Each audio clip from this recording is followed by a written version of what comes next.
So it sets the scene very, very nicely for the fact that to this point in time, no Romulan or human has ever seen what the other species looks like, which is very, very interesting indeed. Kirk challenges him on this. He says, after a whole century, what would a Romulan ship look like, Mr. Styles? And Styles replies, they're painted like a giant bird of prey. And he goes on to tell the fact that his family had experience in that war. He says there was a Captain Styles in the Space Force in those times.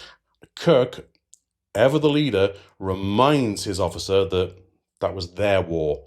And we get to see something else in this episode, which, to the best of my knowledge, we never actually see again, certainly in the original series, but not in any other version of Star Trek either, in that we get to see what is named the phaser control room, which just so happens to be the area on the Enterprise where the couple to be married at the start of this episode happen to work. They are phaser specialists. We can see as we get on our way, Angela Martin hard at work, getting the weapon systems ready for action. She has a little bit of an exchange with her fiancé, who says that happy wedding day, eh? And she says playfully, well, you're not getting off the hook that easy, mister. I'm going to marry you, battle conditions notwithstanding.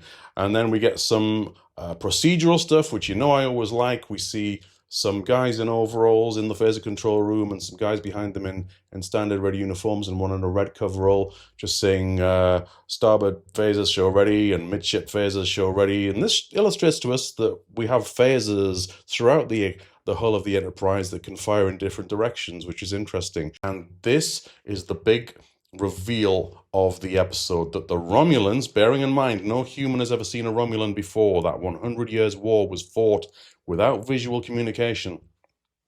The Romulans just so happen to look exactly like the Vulcans. They have the pointed eyebrows, they have the pointed ears.